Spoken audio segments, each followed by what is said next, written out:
You know the scripture that says, "Thou preparest a table before me in the presence of mine enemies." Yes, the same one in Psalm chapter 23, verse 5. That is how I would describe the story of Haman and Mordecai in one sentence. The story of these two men is such a compelling and enlightening one, with lessons and instructions firmly wrapped around its edges. Contained in the book of Esther, the story of Mordecai might seem to pale in comparison to that of the highly esteemed Queen Esther. However, at the end of this video, you just might see that the story of Haman and Mordecai is equally important and shouldn't be underestimated. Now, let's get right into this amazing story and see how it applies to our daily life as believers, with a reminder that God never forgets His own. First, who was Mordecai? Mordecai was Esther's uncle. He was more like her adoptive father, a mentor and a confidant. Mordecai brought up Esther and permitted her to be taken to the presence of King Ahasuerus when young virgins were sought. Now, Mordecai played a huge role in the life of Esther becoming a queen, but for the purpose of this video, we would look more in-depthly at Mordecai and his relationship with Haman. Mordecai was instrumental in the unraveling of the plot to kill the king. However, despite all of this, Mordecai remained behind the scenes. He remained unknown, unrecognized, and unappreciated. He continued his work as a worker in the king's palace, not minding that he was the king's in-law. On the other hand is a man named Haman. Haman was also an officer in the king's court, and we see in Esther chapter 4 that the king bestowed him with honor, elevating him and giving him a seat of honor higher than that of all the other nobles. The scripture also records that all the royal officials at the king's gate knelt down and paid honor to Haman, for the king had commanded this concerning him. However, Mordecai refused to bow down to Haman. We are not exactly told why this is so, but the scripture reveals that Mordecai, despite being told, refused to bow to Haman. In anger, Haman decided to deal with Mordecai. However, not just Mordecai, he decided to wipe out the entire race of the Jews, having realized that Mordecai was a Jew. The Bible records this incident in Esther chapter 3 verse 8. Then Haman said to King Xerxes, "There is a certain people dispersed among the peoples in all the provinces of your kingdom who keep themselves separate. Their customs are different from those of all other people, and they do not obey the king's laws. It is not in the king's best interest to tolerate them.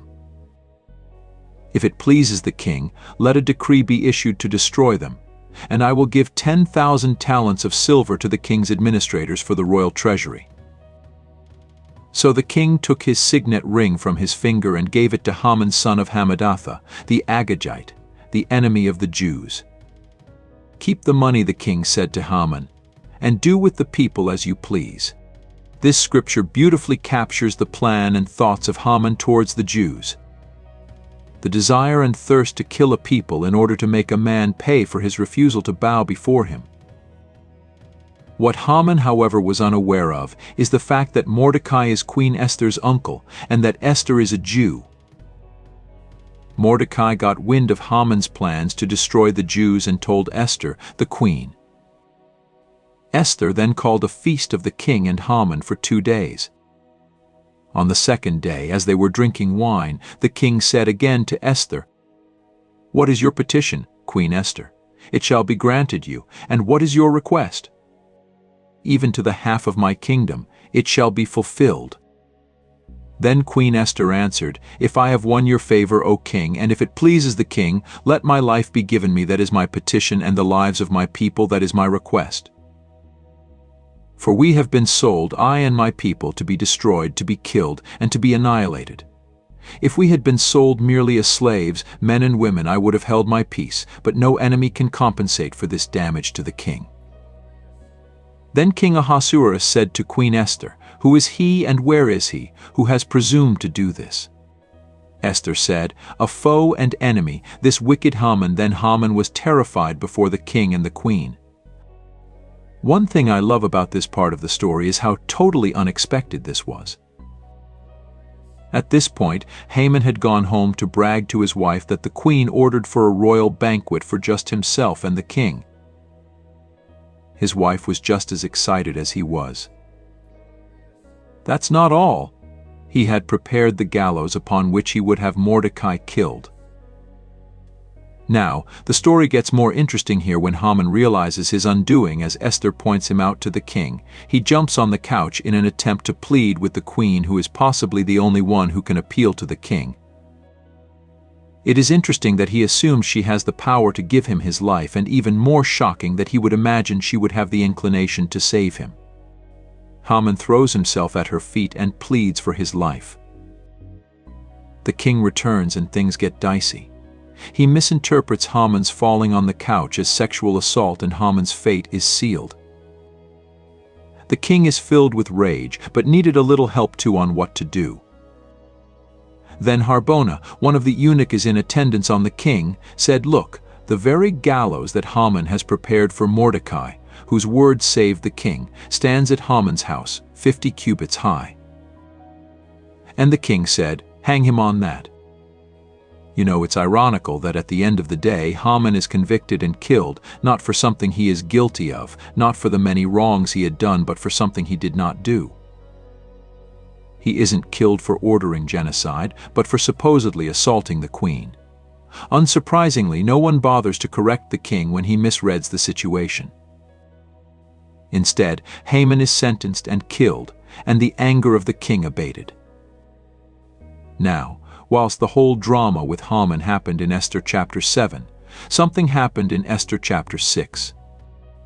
All of a sudden, the king could not sleep and commanded that all the books of records be brought and read to him.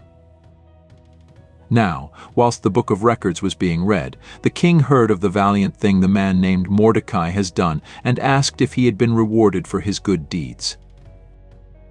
The king then realized that Mordecai had not been rewarded for his deeds. Just immediately, Haman came in, and the king asks him what reward he believes is befitting to the man whom the king delights to honor. Haman, on thinking that the king refers to him, stated so many jaw-dropping things. See for yourself in Esther chapter 6, verse 6 to 10. When Haman entered, the king asked him, "What should be done for the man the king delights to honor?"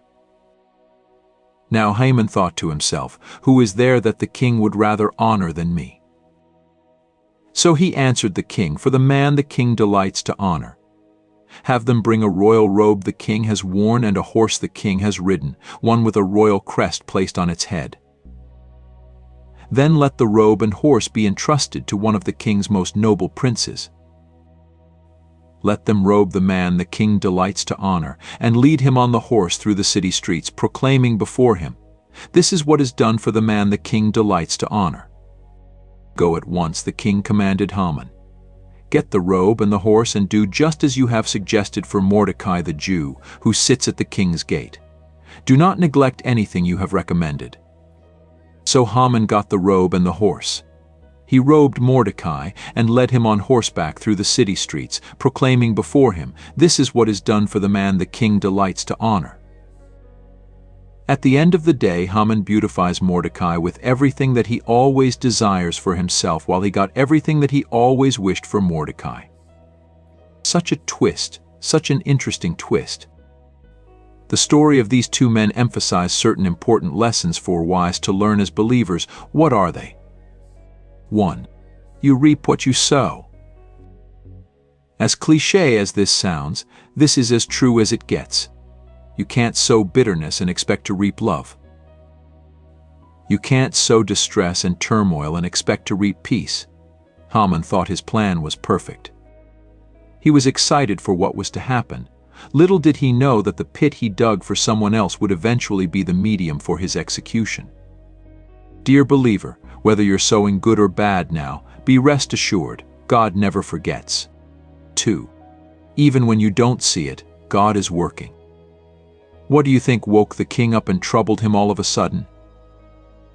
What could have prompted the king out of the blues to bring the book of record? God is so wise. If Mordecai had been rewarded when he revealed the plot against the king, he might have been given a horse or maybe material possessions. But at the appointed time, God knew that his reward would come and it would be massive. This is an encouragement to you, dear believer. Even if you're not seeing it now, even if it doesn't make any sense now, God is working behind the scenes for you. He would come through for you. Trust Him. Thank you for watching. Please don't forget to like, share, and subscribe to this YouTube channel for more amazing content such as this.